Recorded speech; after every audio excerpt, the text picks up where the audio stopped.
Hey everyone, this is Finn. I wanted to show a game to you in this video, which I played very recently.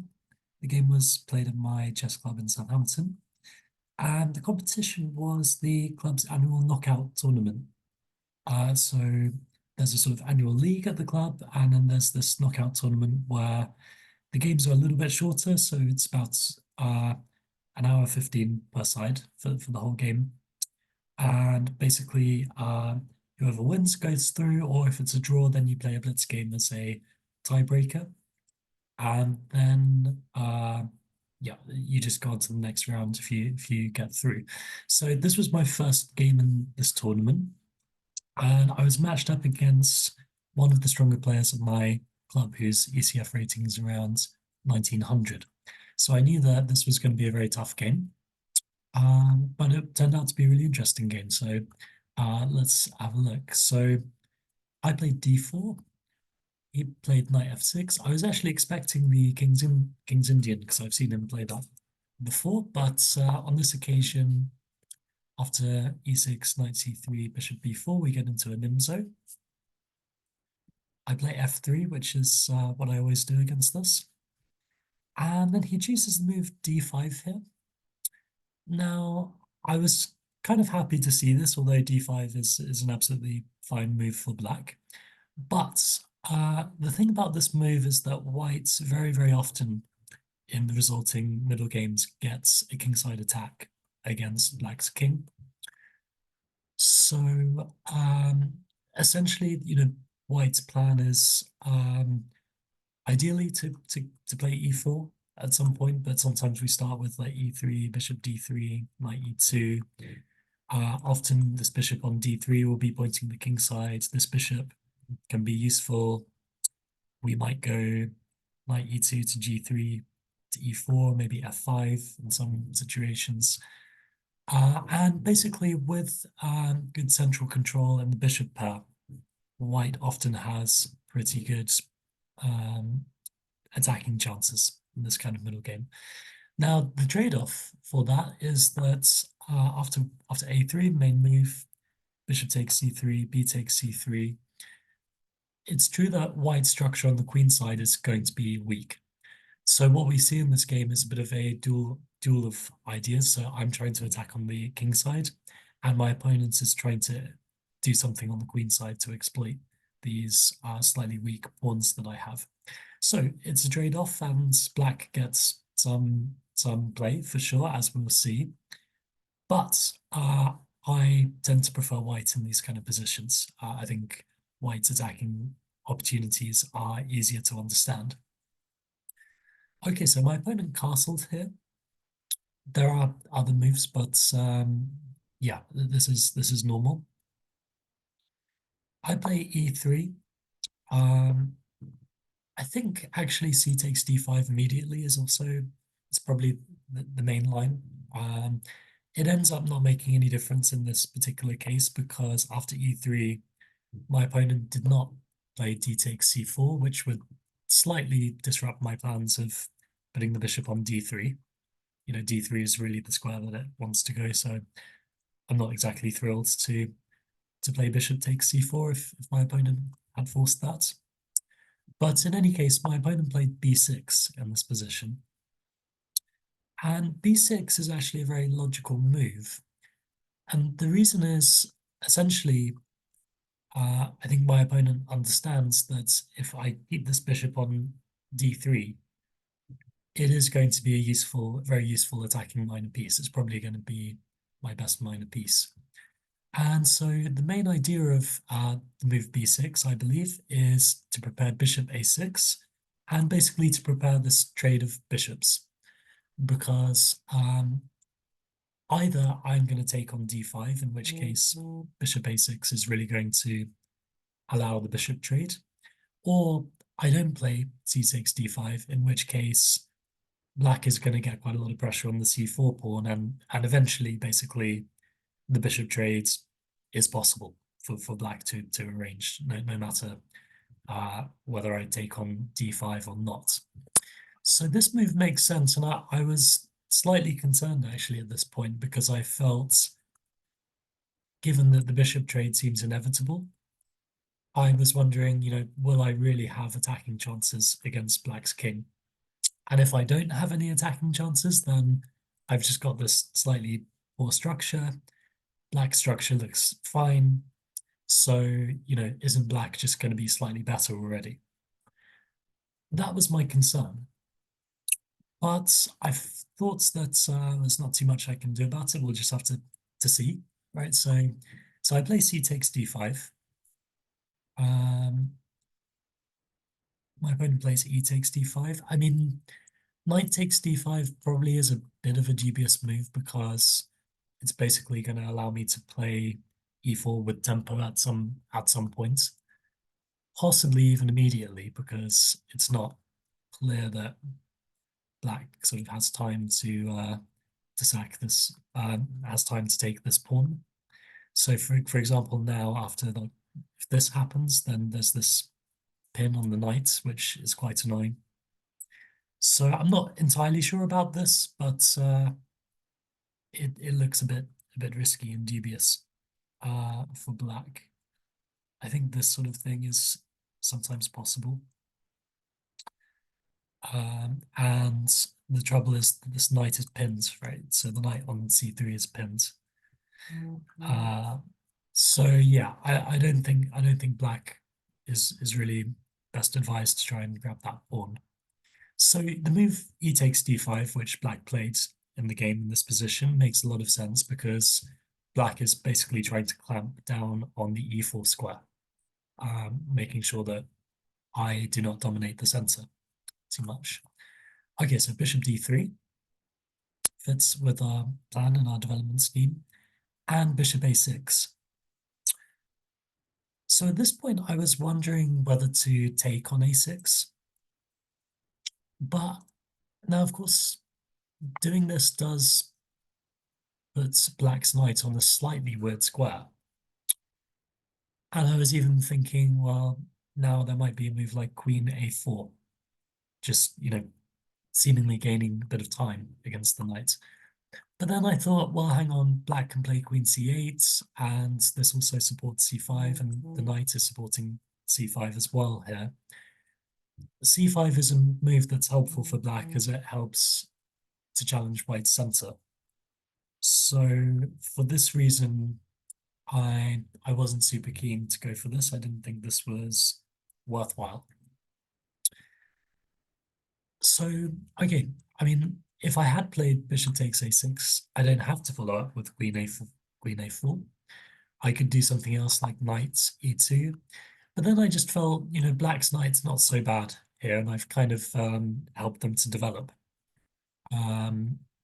So I just felt that this trading on a6 was unnecessary. And moreover, if I allow black to trade on d3, then I'm kind of developing my queen for free, if you like. And also from d3, my queen will be supporting the e4 square, and it will be pointing towards the king side. Right? And we know that white's looking to generate some sort of king side play. So for that reason, I played knight e2 here, just allowing black to trade on d3 if he wanted to. My opponent played rook e8, which I think is a logical developing move, controlling the e4 square again. I castle, getting my king safe and out of the center. And then my opponent plays this move queen c8, which at the time seemed like an understandable move because basically by guarding the bishop on a6, black is allowing the knight to develop without hanging the bishop. This is one thing. And then there was a more subtle idea behind this move, which I didn't fully appreciate at first. And I think my opponent at this point did have the idea that after the trade happens on d3, the queen could actually come to a6 and then kind of infiltrate the queen side by coming to the c4 square. So this is an interesting concept by the opponents. It didn't work out that well for black because actually There are a couple of problems. So first of all, the queen can end up rather misplaced on the queen side, as we'll see, allowing some sort of attacking ideas later where the queen is not in a very good defensive spot. The other problem is that basically the development of the knight is and the c pawn is going to be a bit of a problem, as we'll see. So black never, well, black, it feels in this game, never quite managed to challenge white center effectively. So therefore, I do wonder whether a move like, well, perhaps for instance, taking on d3 and then playing, for example, knight d7 with the idea of c5 could be pretty interesting. Yeah.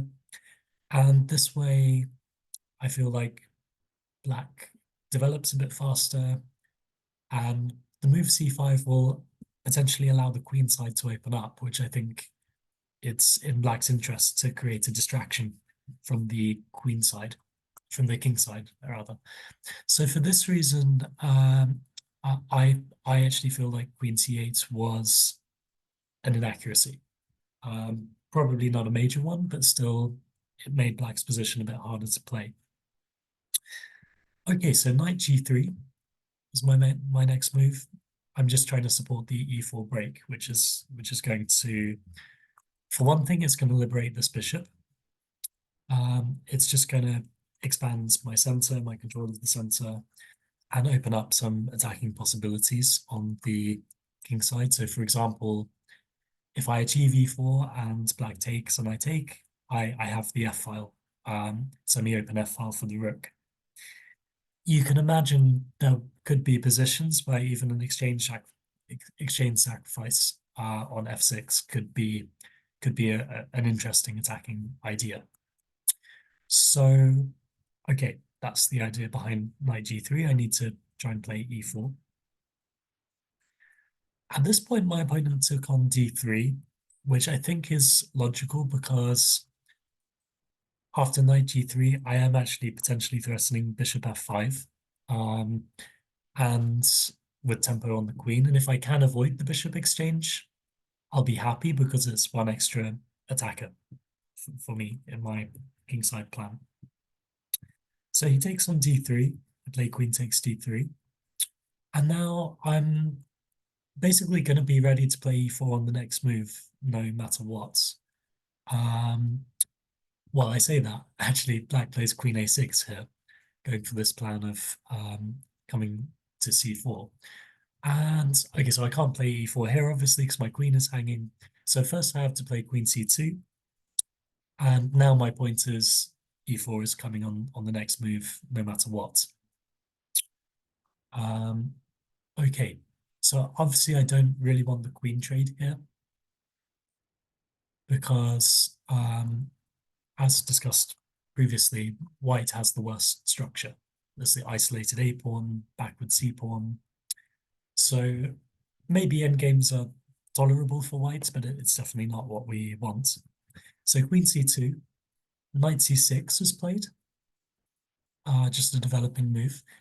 However, notice that black c pawn is blocked currently, making it a little harder for black to challenge white's center. Okay, so e4 happens in keeping with my plan, and then this queen c4 idea.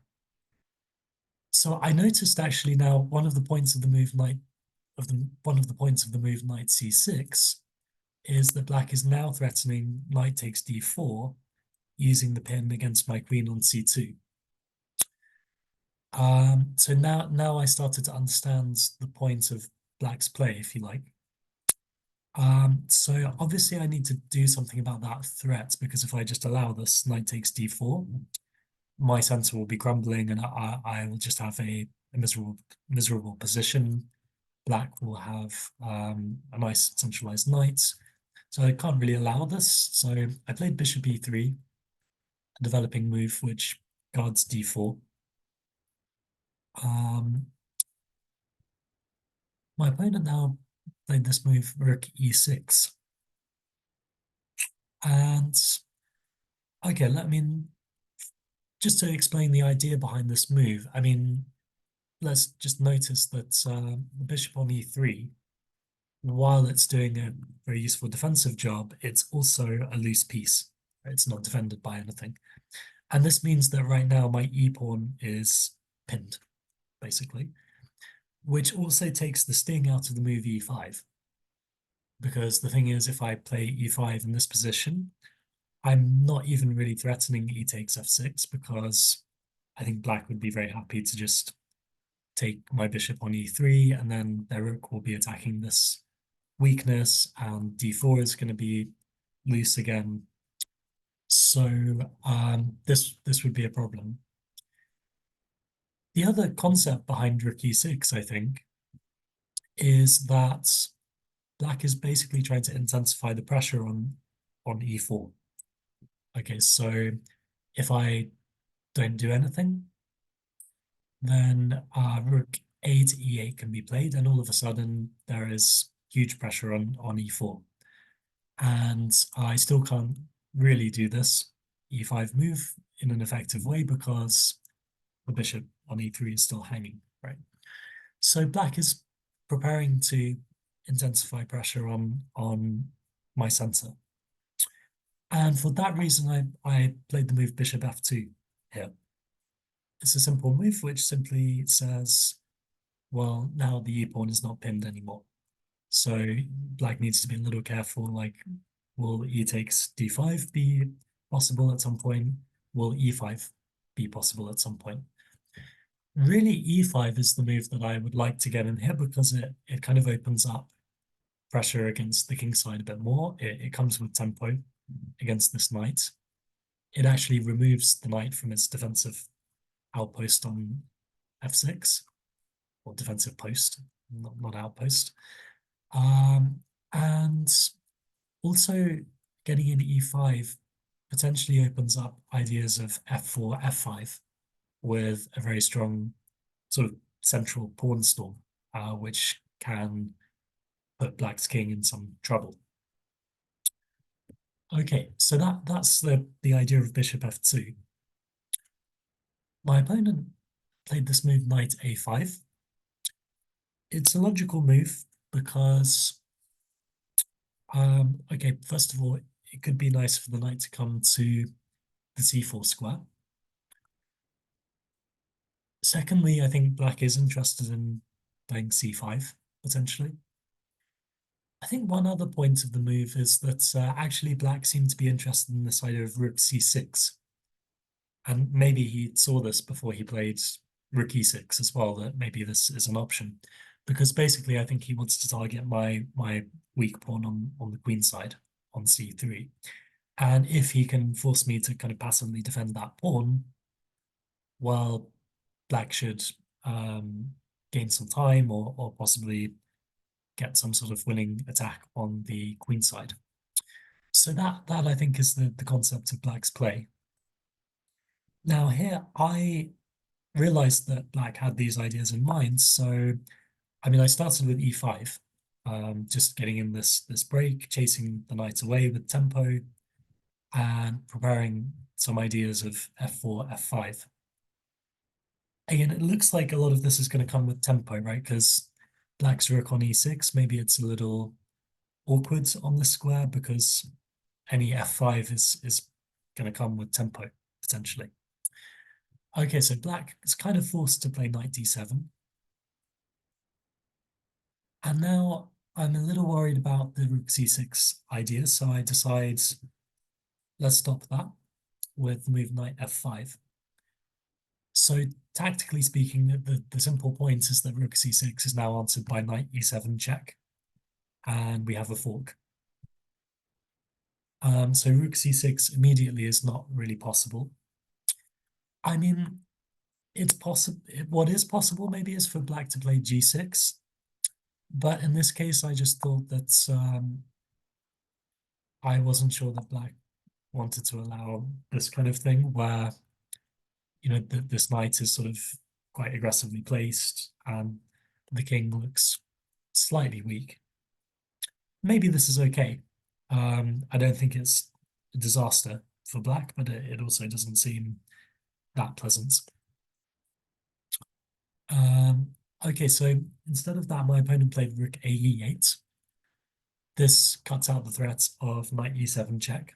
So I think my opponent's still interested in rook c6 here. And okay, I wasn't exactly sure what to do in this position, but I um, figured that the knight is not super useful on f5 right now. It's not really supported by enough pieces to really do anything attacking wise. And also, I'm interested in this idea of f4, f5, right? So one part of that is going to be to bring the knights out of the way of the pawn. So I thought, okay, let's play knight d3. And this also comes with tempo against black's queen, right? Now, this I think was quite an important branching point in the game because I was expecting black to play the move queen b3. And I was quite worried about this move because um, one thing I started to notice is that taking here does not really work because this the knight is now hitting the rook on a1. And although this pawn on d5 is loose, and white also has some tactical ideas of knight takes d5, knight takes c7, forking these rooks, equally, black is a little bit faster to take the material.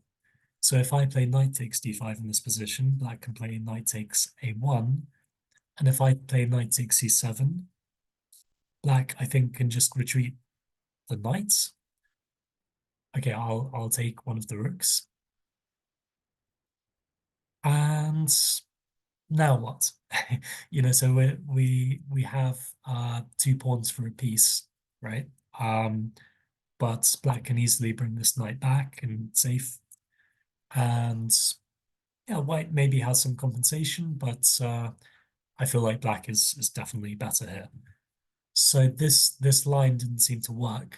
Um, Now, of course, I don't have to trade the queens.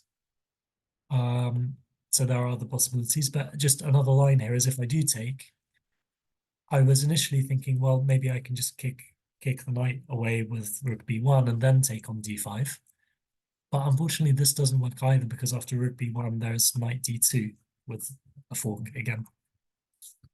So this seems just as bad as the other line, maybe even worse because we kind of wasted a move on rook b1, which didn't really achieve anything. So okay, maybe I play something like queen d2 here, and then I'm still going to go for this.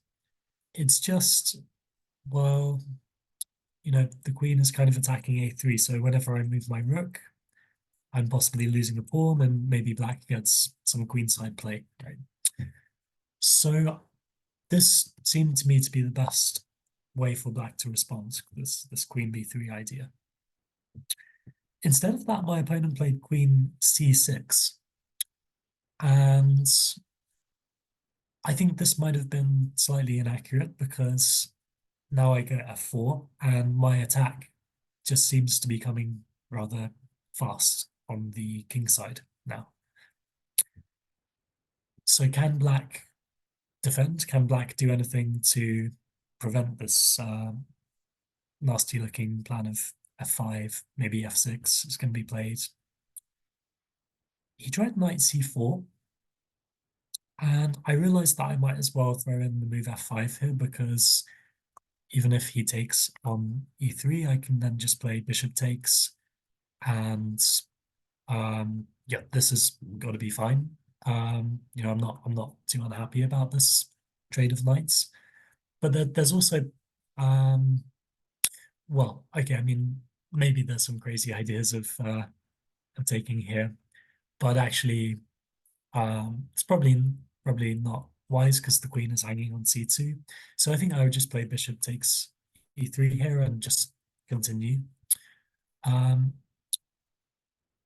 so yeah, f5 might as well get that move in to try and launch the attack. My opponent actually played rook 6 to e7 here, not wanting to initiate the trade of knights. And okay, I started to realize that the rook on e7 is actually quite awkward. So there's some bishop h4 ideas which almost traps the rook, seemingly forces black to play f6 to kind of save their rook. But then I was thinking, at minimum, we've got e6 in that case. And the pawn chain just looks quite menacing here. Black's rooks are extremely tied down and passive, stuck behind that pawn on the e file, right? So I started to feel quite optimistic about my position at this point. First of all, before any bishop h4 ideas, we need to do something about the knights. Because, I mean, obviously, if I play bishop h4 immediately, then knight takes e3 is a problem. I was thinking, okay, shall I try to bring the knight to the king side? You know, keep attackers on the board. But then I realized if I play knight g4, that black actually has this annoying move h5. And I just didn't see a good response to this because white doesn't have good squares available for the knight. So mainly for that reason, I just decided to take on c4. Although I realized that actually this move gives black a bit of a dilemma anyway, because I'm not sure the move d takes c4 is really a good idea, because now these pawns look very, very menacing. So just positionally speaking, this seems quite bad for black. But if queen takes happens, which was played in the game, then the queen is just kind of stuck on the queen side, right? So that it can't swing over as easily to defend the king now. And given the presence of these mighty pawns, that's actually quite a big concern for black. So in this position, bishop h4, as per the plan, f6, as expected, and then e6. Also, quite importantly, this comes with another tempo against this poor knight, which has been kicked around quite a bit. I was actually expecting knight f8, because I felt like, at least on f8, black's king would have a bodyguard. My opponent actually chose knight b8, though. And I noticed that a potential idea here is to go knight c6 and potentially even knight e5, using the fact that this pin exists, sort of pin of the pawn against the bishop. So this did make some sense, but I wasn't too worried about it because at minimum, I can always just take the knight on e5, right? So, and then, okay, black will play queen takes h4, but the resulting position looks quite interesting. So I was still feeling quite optimistic in this situation. Now I played the move rook f3, and I think, okay, the idea of the move is basically to use the rook on one of these squares to attack. There are a couple of downsides of the move. One is that now, if black plays knight e5 at any point, it is going to be with tempo against the rook on f3, and importantly, knight takes f3 would be a check, which means that some of the lines there are less favorable for white than they might otherwise be. I think a stronger move would have been queen d2, because this, believe it or not, actually sets up some piece sack ideas. Because basically the idea would be bishop takes f6, g takes f6, queen h6, and the rook can always swing in later. But basically, this attack would actually be very, very strong, especially given the presence of these pawns and the fact that black's rooks are quite awkward. The queen is really offside here. So yeah, slightly more accurate would be queen d2, but I kind of realized that I would play queen d2 sometime soon anyway. So after knight c6, by the way, just repeating this threat of knight takes d4, which was also seen earlier, So I play queen d2, just stepping out of that and also preparing to infiltrate the dark squares on black's king side. Okay, so after queen d2, my opponent actually played the move king h8. I think sensing some of the danger that could come from ideas like rook g3. I mean, what else does black do here, right? It's not actually like black is quite cramped and none of these pieces are really doing much. Um, Meanwhile, black has got to be worried about some disasters happening on the king side. So king h8 makes some sense.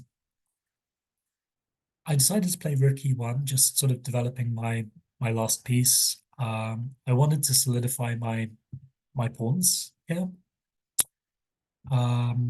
There's no real specific kind of tactical point behind the move. It just felt like a move that couldn't harm my position. Black played a5, which I think is kind of a sign that black was a bit stuck. I think the concept is probably that now if black ever takes my a pawn, their a pawn will be a little closer to queening. But I felt that it should be possible to create drama on the king side long before that happens. For which reason I played the move g4. And it's not really clear how black can stop the idea of g5 and opening up the king side. I was actually fully expecting the move h6, but I think this doesn't really work because actually I think here we can sack on f6, queen takes h6 check, and if they block with rook h7, we have this check on f6. After king g8, we have queen g6, which picks up one of these loose rooks. If they block, what do we do here?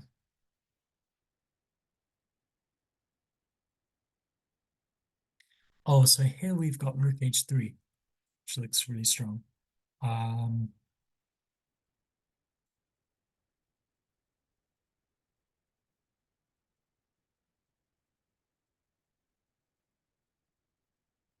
And I think now if we go queen h6, then I think black's king is probably done for. Interestingly, I mean, okay, black has a little bit of play, maybe.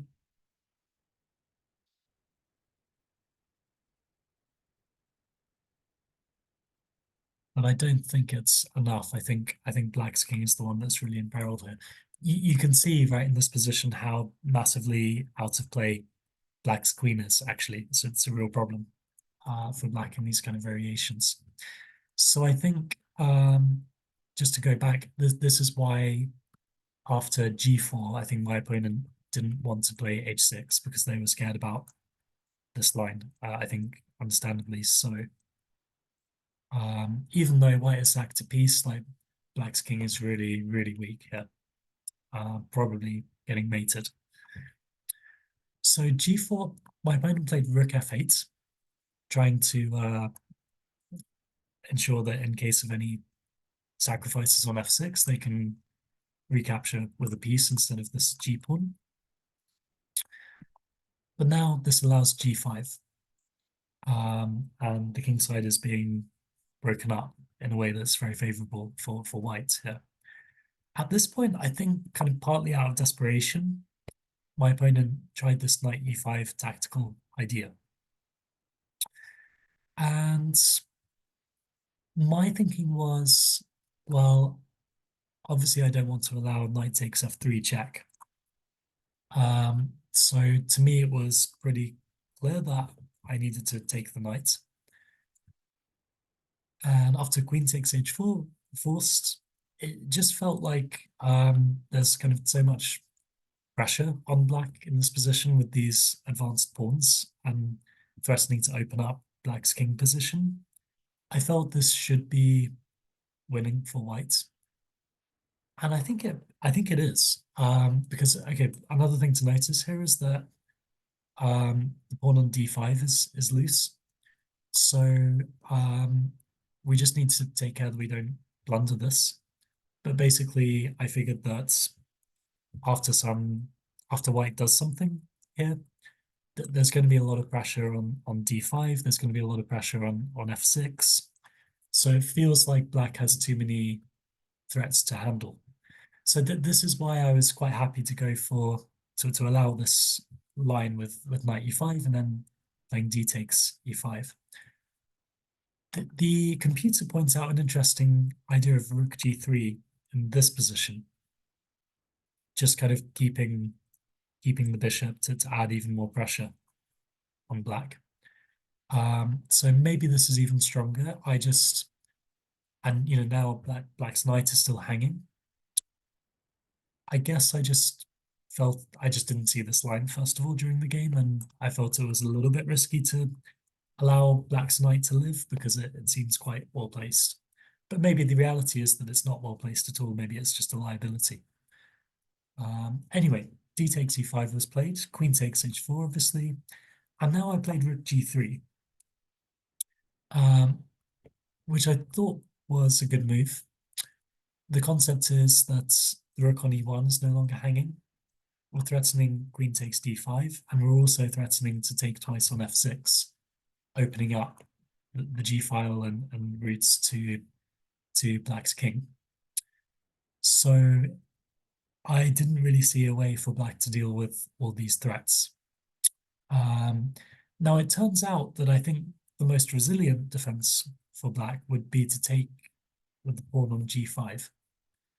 And in this position, I think there are a few lines where black equalizes, or even maybe more than equalizes. So for example, I was sort of planning to go rook takes g5 in this position, but this is not actually a very good move because of h6, and then actually f5 is quite loose. Yeah, the rook has got to go somewhere, and yeah, maybe black is going to escape and maybe even pick up one of these pawns, and it's suddenly not so clear at all.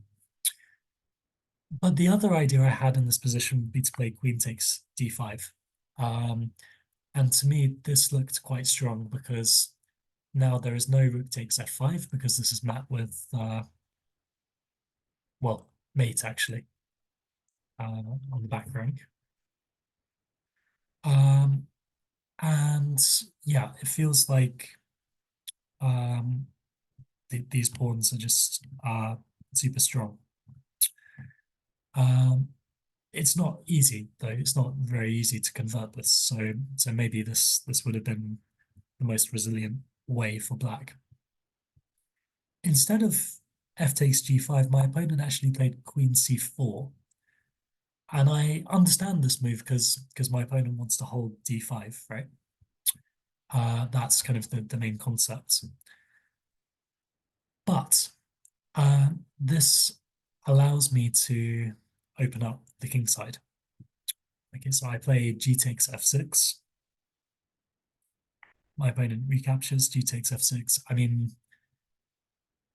obviously, they have to do something about the hanging rook, and I think just allowing this pawn cube to live it would be clearly terrible for black.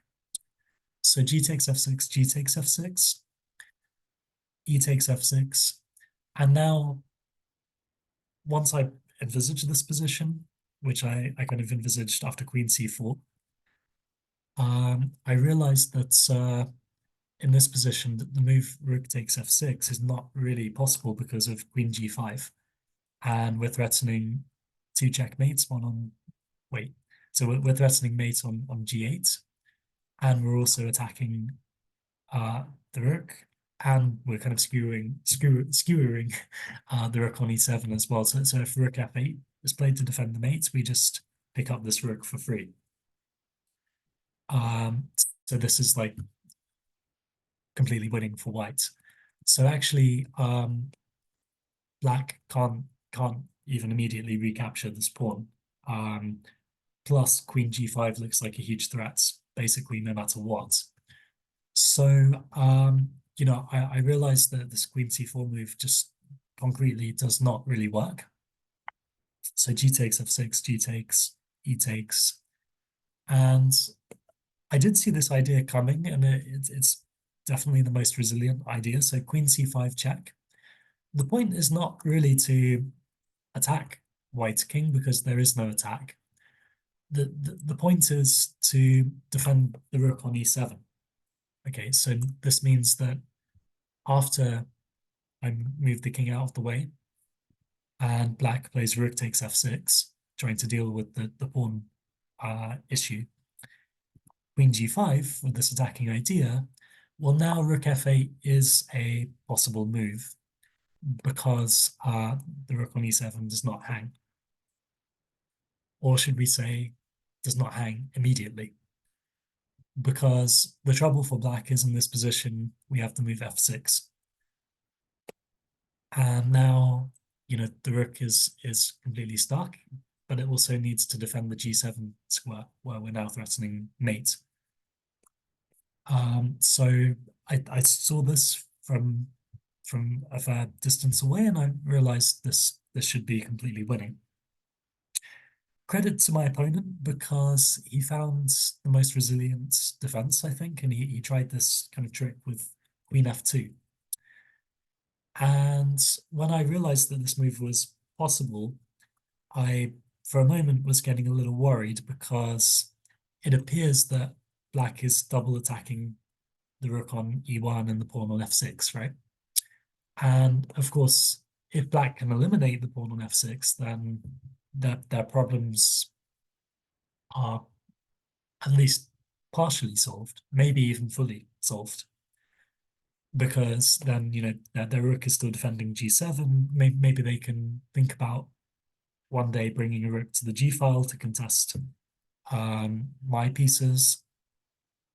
So, this is an interesting idea. And of course, I don't particularly want to allow losing a rook with check unless I have something very, very kind of clear and forcing there. So, see if you can figure out how white wins in this position. You may want to pause the video. There are actually a few ways to win, but there is one way of winning which is very clean and straightforward and doesn't even require that much calculation. And then there are some other ways to win which are complex and I didn't really consider in the game. Okay, so I think the cleanest win here is this move rook e g1. Okay, so this just nicely counters all of black's ideas because, first of all, they can't take the rook with check, at least without attacking their queen.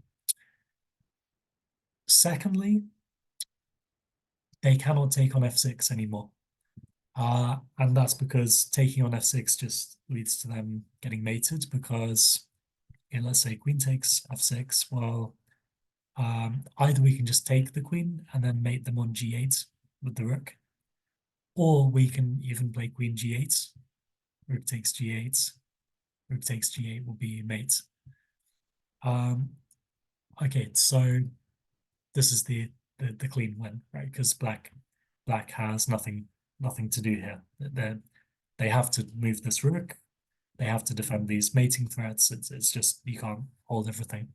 So in the game, my opponent played queen takes f6, just out of desperation, I guess, just in case I missed the mate, and I just played queen takes f6. And my opponent resigned here because it's going to be mates next.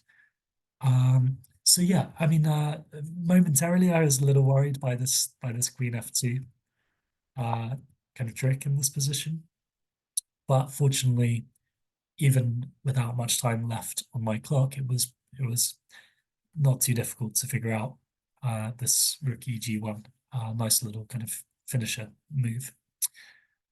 Right, so I hope you found that game analysis interesting, everyone. Thanks so much. See you next time. Take care. Bye.